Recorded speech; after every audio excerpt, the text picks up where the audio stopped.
Clécio, primeira pergunta para você. Primeiro, parabéns pela exponencial palestra.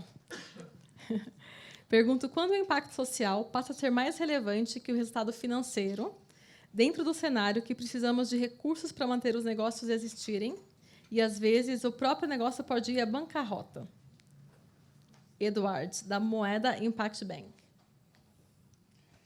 Bem, obrigado pela pergunta. Eu, de um modo geral, prefiro não separar as duas coisas. Eu acho que nosso objetivo é, sim, criar impacto social, mas o negócio precisa ser sustentável do ponto de vista financeiro. Então, você pode até ter momentos ali em que você deliberadamente investe em mais metodologia, processo, tecnologia, inteligência artificial para você conhecer mais sobre o negócio, sobre o cliente, para criar produtos melhores. Ou seja, você está com foco claramente no impacto social, mas a gente trata isso como investimento, né? O retorno financeiro disso, ele precisa acontecer. Eu quero, daqui a 20 anos, continuar oferecendo um futuro melhor para o microempreendedor, né? Então, um equilíbrio entre o impacto social e o retorno financeiro, ele precisa acontecer sempre, ao meu ver. Para o Daniel agora. O que têm sido os principais desafios para essas empresas conseguirem ter uma visão mais integrada? O que tem gerado tanta fragmentação nesses olhares? Do impacto, eu estou entendendo aqui que é do impacto, por que cada aqueles pássaros não estão andando juntos? Nossa, boa e difícil pergunta essa. Tem autor essa pergunta ou não? Não, essa não. É anônimo. Essa é anônimo. Fazer um acordo que a gente não responde perguntas anônimas, assim. Olha, Um viés da transparência. O autor foi o Clécio.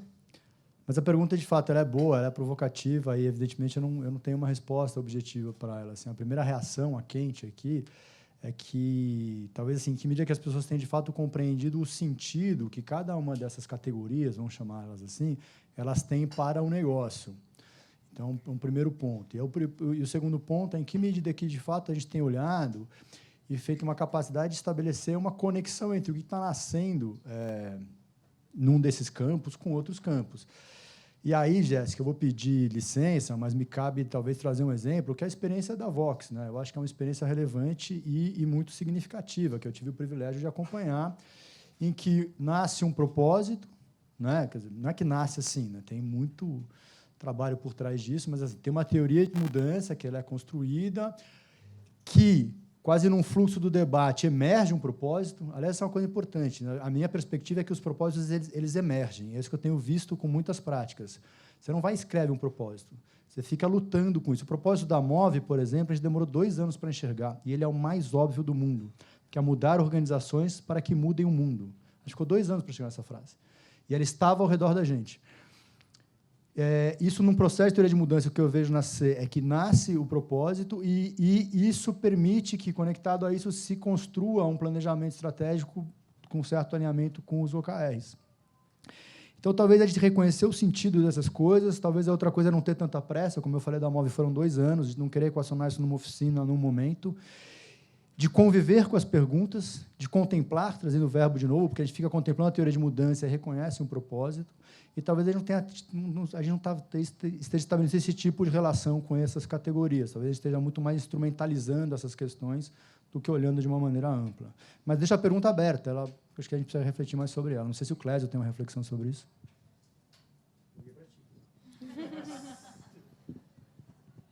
Bem, pergunta é anônima, então... Poxa, o que eu posso dizer, além de que eu concordo com você? Realmente é uma pergunta muito difícil de se responder. Concordo com a sua análise, acho que a gente tem que pensar muito sobre esse ponto. Acho que talvez tenha uma aqui que consiga juntar.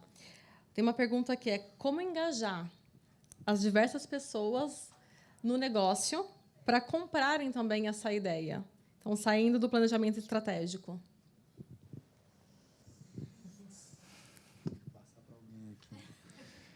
como engajar as pessoas para comprar essas E ideias, acho que as saindo do pessoas aqui é no planejamento sentido dos estratégico. profissionais que trabalham na empresa. Tá bom. A gente poderia, talvez... enfim, são perguntas profundas. Talvez a dica que eu vejo da resposta para essa pergunta está na própria pergunta, como engajar as pessoas. Em que medida que as pessoas elas estão sendo reconhecidas como sujeitos em que as suas vocações, seus desejos, os seus propósitos particulares, elas estão conectadas com essa história. Porque se há impacto social, diz muito da gente. E o que eu tenho observado é que se o sujeito não se apresenta, tipo, esta é a minha causa, a minha militância, eu me reconheço nesse lugar, a gente não vai engajar ninguém. Porque está além da grana. O Clésio deu um exemplo interessante, que é a experiência dele no mercado financeiro, o engajamento estava lá e gerar os retornos financeiros. Ótimo. Só que aqui tem esse outro campo, que é o campo da transformação social. Ele também precisa estar presente. E talvez o que falte para a gente é a gente permitir que tenha uma dimensão de conversa mais íntima, mais afetiva, mas que olha para cada um e para cada uma, é porque elas estão trazendo, porque elas precisam existir no nosso campo de negócio. Tá? E talvez isso permita de ver quem está dentro e quem não está. E quem não está vai buscar a sua caminhada. Muito bom. Eu gostaria de adicionar um ponto aqui.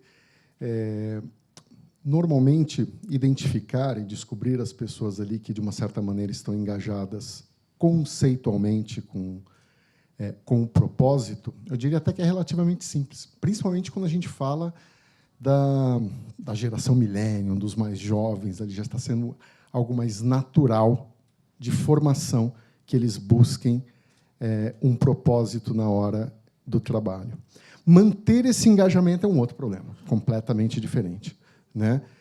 Então, manter a pessoa engajada ali, o que eu penso muito e procuro fazer o tempo inteiro na empresa é sempre quantificar qual está sendo o impacto social, medir, quantificar, para que as pessoas tenham sempre uma ideia clara de que cada ação que elas estão tomando no dia a dia do trabalho estão resultando ali num cliente mais feliz, num cliente que antes tinha um negócio e não podia tocar e estava quase fechando, agora ele consegue, né, sentar na sala com todo mundo e falar assim, poxa, olha aqui essa senhora, a Dona Maria das Coxinhas, né?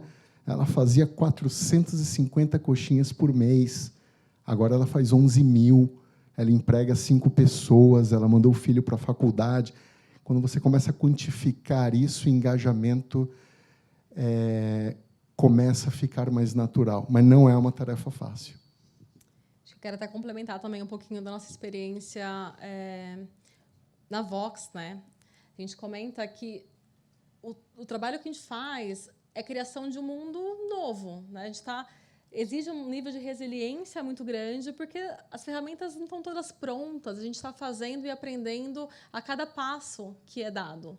E o propósito é a motivação, assim, é de fato o combustível para te manter nesse foco, porque a cada passo que você dá, tem mais 10 outros passos para dar, assim.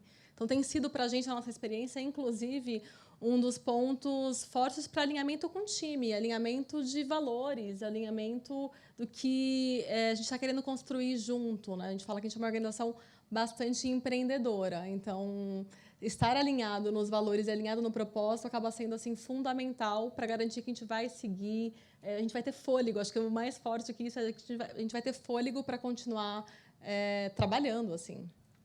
Muito bom. Agora para o Clécio, dar um tempinho para o Daniel aí. Clécio, tem algumas perguntas que elas são até mais específicas para o business, assim. Então, pergunta também sem autor, né? A pergunta é: hoje vocês vão até os clientes ou eles vão até vocês? Onde vocês divulgam os serviços da Avante? Boa pergunta. Nós estamos justamente na fase intermediária entre esses dois caminhos. Até então, até 2, 3 meses atrás, nós íamos até todos os clientes, né? Que é um processo, é um canal de distribuição bastante difícil, bastante caro, torna o serviço mais caro para o cliente, né? Para vocês terem ideia, de cada 10 portas lá de microempreendedores que nós batemos, 4 dizem para a gente que, naquele momento, precisam de crédito. Desses 4, mais ou menos 25%, ou seja, 1, nós aprovamos, porque os outros estão com algum outro problema financeiro e a gente reconhece que não é o momento de oferecer crédito para ele. Ou seja, de cada 10 visitas, a gente fecha um contrato e se torna um canal caríssimo que, no final da história, o cliente está pagando por esse preço. O que nós fazemos hoje? Né? Nós criamos um modelo que, em inglês, nós estamos chamando de Tech and Touch. Ao mesmo tempo que nós temos tecnologia, nós ainda temos o touch, ali, o contato pessoal. Então, esse cliente, hoje, ele encontra a gente na internet. Então, se vocês forem no nosso site, na landing page, ou estiverem procurando crédito e falarem que são microempreendedores, muito provavelmente vão encontrar a Avante. Vocês vão entrar numa página que vocês vão preencher, vão colocar os dados ali, e nós estamos fazendo o possível para analisar esses dados ali por trás, com toda a inteligência que a gente criou, e, digamos, se o microempreendedor já estiver pré-aprovado ou aprovado, as características forem muito promissoras ali para uma aprovação, aí sim nós enviamos um agente para visitá-lo. Então, neste caso, nós vamos visitar ali pessoas que já estão com interesse no crédito, já passaram por, de uma certa maneira, pelo nosso score de crédito, pelo crivo de aprovação, né? Porque é até injusto você emprestar dinheiro para alguém já sabendo que aquele dinheiro ali não vai ter um uso correto ou ele vai ser para subsistência. Então, a gente veta isso. E aí o que acontece é que, de cada 10 que nós visitamos, 7, 8 acabam recebendo crédito. É 7, 8 vezes mais eficiente fazer isso. Então, um canal mais barato, a gente consegue comprar taxas menores.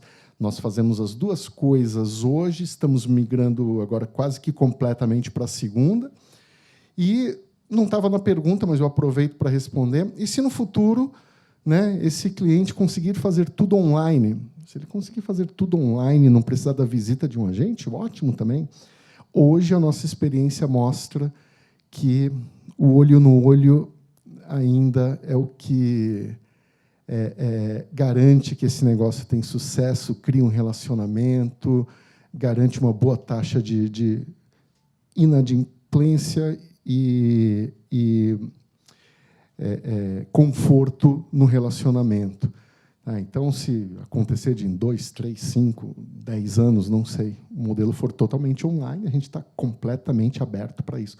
Hoje, a gente sente ali que, com certeza, entre 80% e 90% dos clientes, o perfil dele ainda é poder saber exatamente com quem ele está conversando.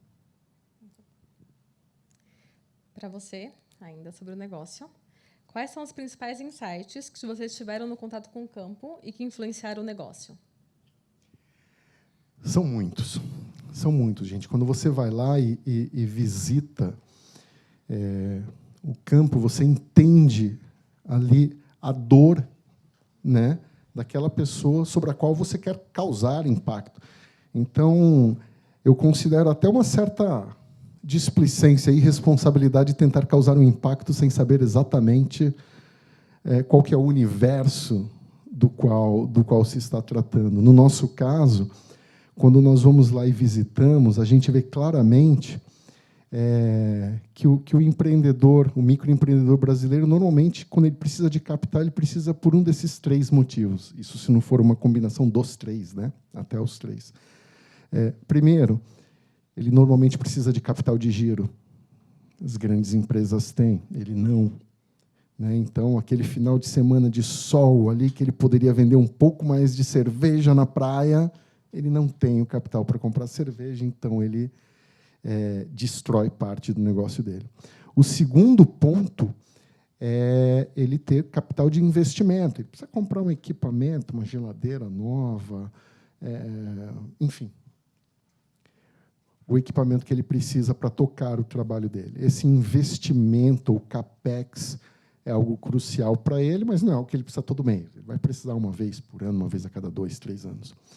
Por último, quando ele tem um negócio com uma estrutura física, ele precisa de capital para reformar, expandir, criar um ambiente mais agradável, e, com isso, conseguir ter mais lucro. Às vezes, colocar uma mesa a mais ali, são provavelmente 20 refeições a mais por dia que ele vende. Né? Então, isso tudo a gente foi aprendendo ali na prática e criando um olhar de, puxa, olhar nos olhos, entender o que ele realmente precisa, entender a dor dele, né? A gente fez isso muito com pesquisas, então nós pesquisávamos ali outros pontos, perguntando para o cliente de maneira espontânea o que você mais precisa. É muito comum que a resposta seja dinheiro, mas não seja a única resposta, né? Ele reclama de infraestrutura, ele reclama de muitas coisas. Mas tem uns fatores curiosos. Deixa eu dar umas informações curiosas para vocês. A gente tem muita reclamação do cliente de que ele não consegue fazer os nossos serviços ou outros serviços online porque ele não tem acesso à internet. Não é porque a cidade dele não é atendida, isso já quase não é realidade mais no Brasil. O problema é que, em média, no Brasil, né, quando você fala das classes sociais C, D, E, em média, os celulares têm 25 megabytes de acesso à internet por mês. Isso é muito pouco, né? Então, uma dica para vocês que querem fazer ali algum tipo de negócio online, explorem ali ao máximo Facebook, WhatsApp, porque normalmente esses canais eles são gratuitos, né, dentro do pacote. Então, esse é um ponto que eles reclamam muito. Outro ponto que a gente percebe, mas normalmente não vem como uma resposta concreta deles, olha, a gente precisa de ter um problema aqui, é um negócio que brasileiro conhece muito bem essa palavra, eu sempre tive uma dificuldade de traduzir, fiado, né? O Brasil inteiro se preocupa, maquininha, meios de pagamento, mais de 50% do que é vendido pelos microempreendedores é vendido no fiado. Há um prazo, e um prazo assim, poxa, é quando você puder, você vem aqui e paga, né? E vocês já repararam as lojinhas que fazem isso? Um monte de papelzinho que você anota, não tem uma estrutura para fazer, não tem nada. Isso é uma dor incrível, né? Mas as pessoas no Brasil estão tão acostumadas a isso que elas nem reconhecem mais como dor, elas já acham que faz parte do processo de vendas, tá? Então a gente está pensando em soluções para ajudá-los com isso também. Daniel. Muita gente reclama que avaliar é caro. Como você tem trabalhado com seus clientes e como eles percebem o valor do seu trabalho?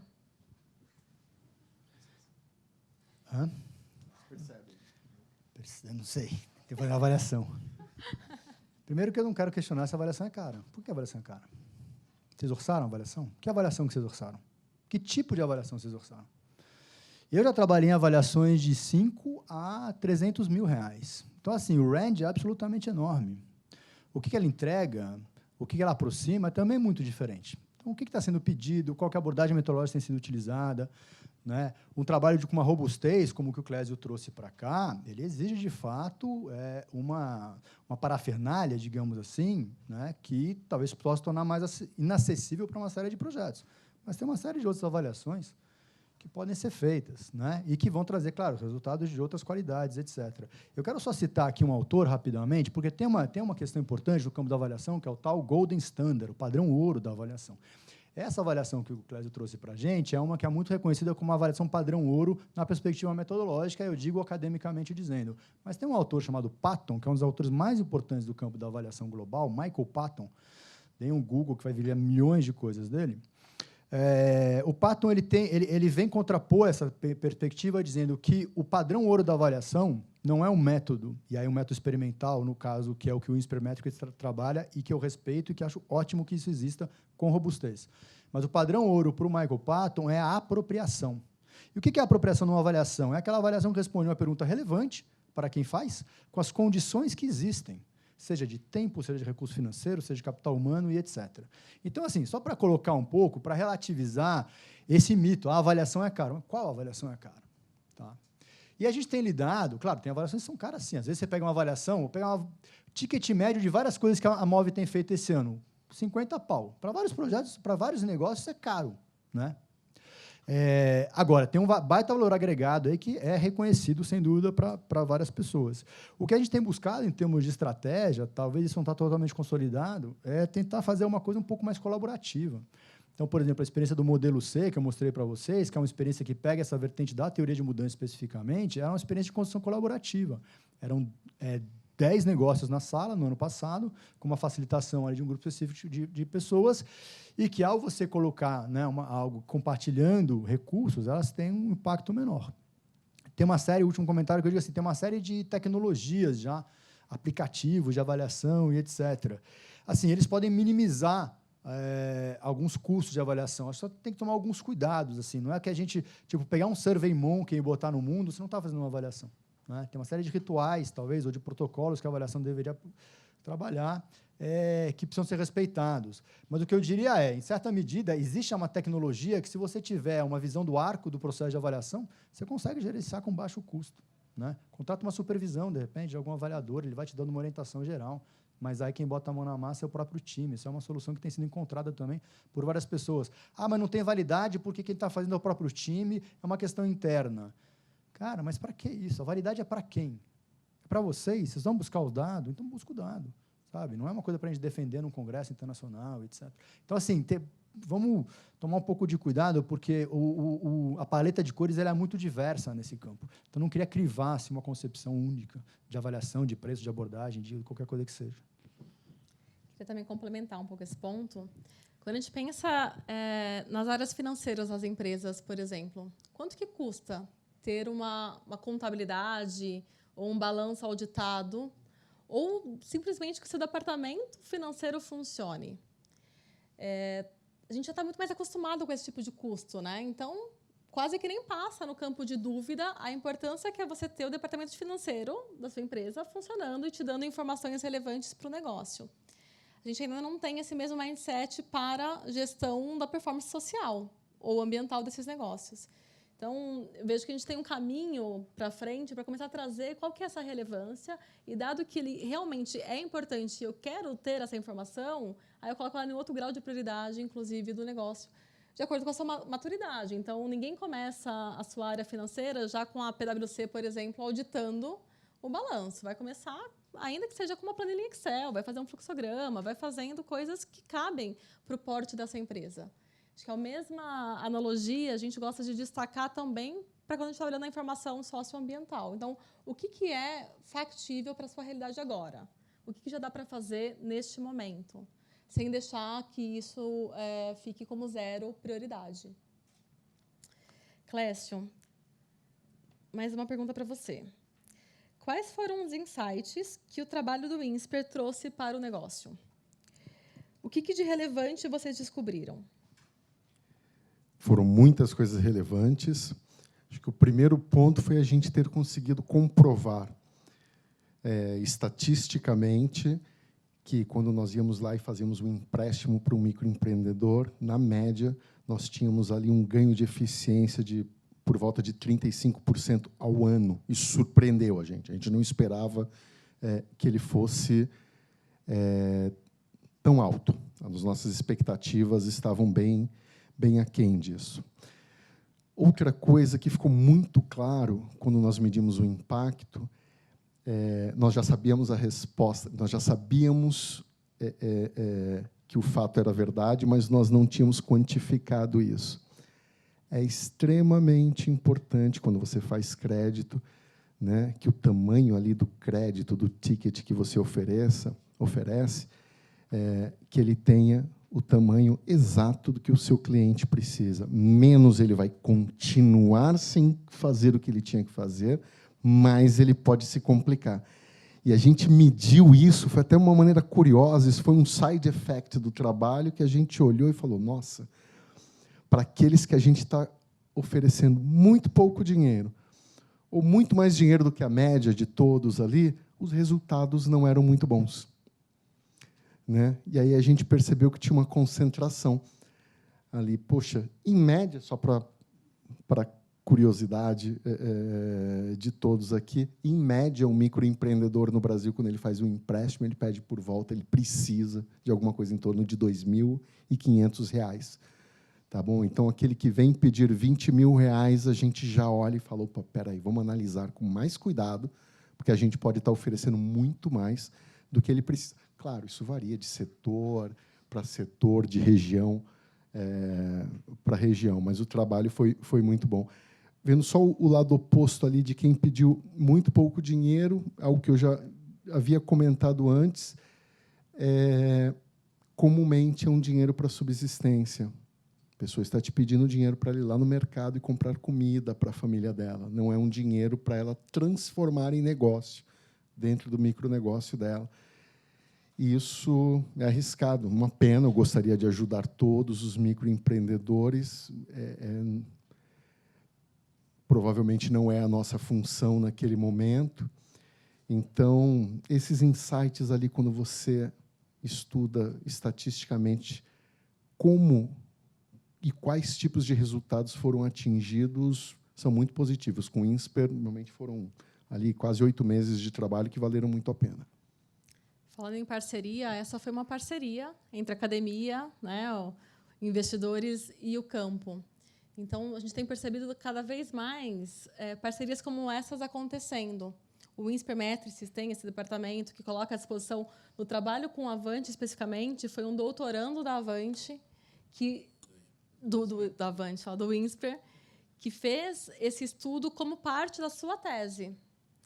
E isso foi super relevante, porque traz para a academia a possibilidade de conhecer o que é na prática, o que acontece, a realidade mesmo desses negócios, e super importante para a Avante ter um estudo no nível de robustez, profundidade como esse, e uma skill que não faz parte do core business deles, né? Então, você junta duas partes, o que é skill core do INSPER e o que é skill core da Avante e como pode trabalhar em conjunto. Então, a gente tem visto e incentivado cada vez mais que diminuir essas pontes e fazer essas conexões. A gente tem algumas outras perguntas aqui, mas já estamos caminhando para o final do painel. Então, vou deixar uma última pergunta para cada um de vocês, que é: qual que é o caminho adiante da Avante? Então, qual que é o próximo? O que é o futuro que espera para a Avante? E a mesma pergunta para o Daniel. Aí você pode falar em relação à MOVE e em relação ao que você percebe também aí para o campo. Olha, eu acho que o futuro para toda fintech, para toda startup, é conseguir quebrar a barreira de atingir ali algumas centenas de pessoas e conseguir criar realmente um impacto que você olhe para trás e fala: puxa vida, a sociedade, nós podemos reconhecer esse impacto.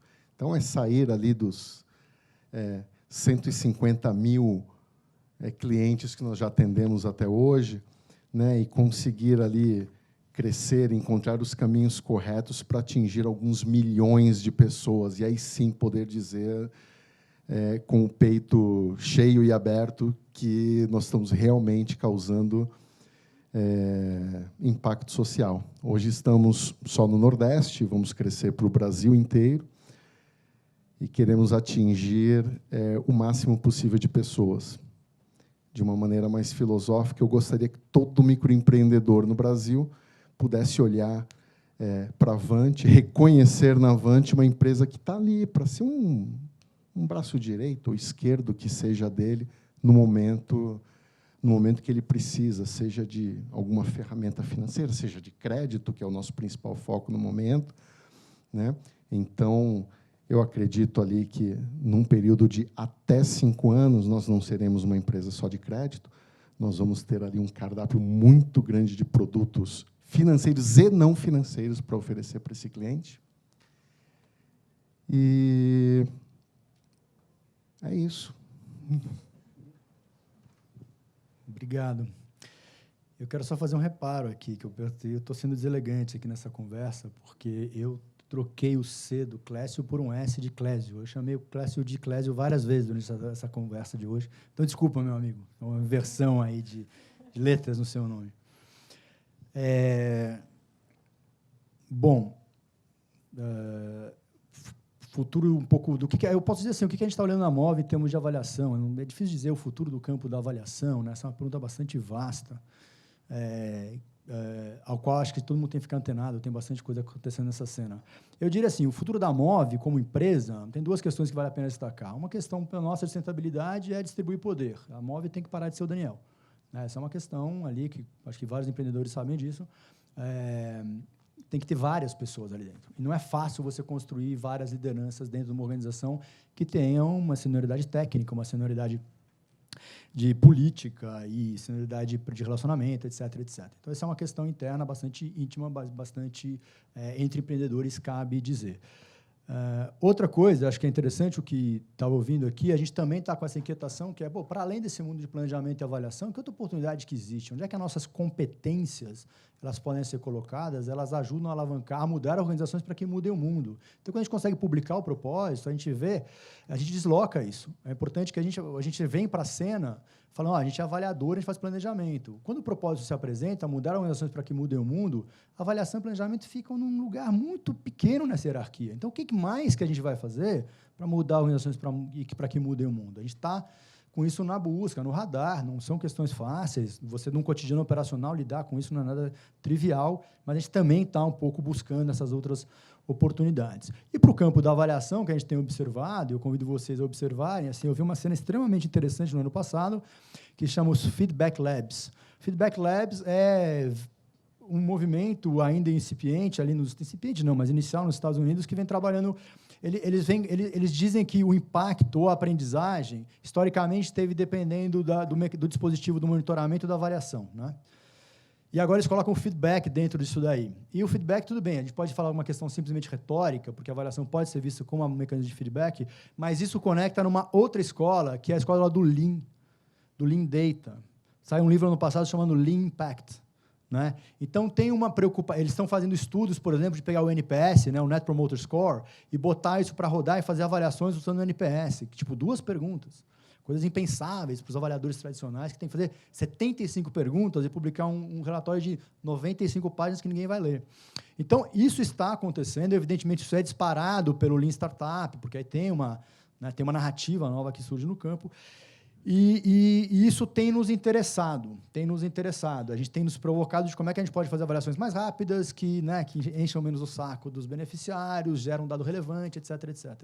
Então, acho que convido todo mundo a ficar atento, dar Googles em Lean Data, Feedback Labs, Lean Impact, vai surgir coisa legal. E aí a internet vai mostrando o que tem aí. Obrigado.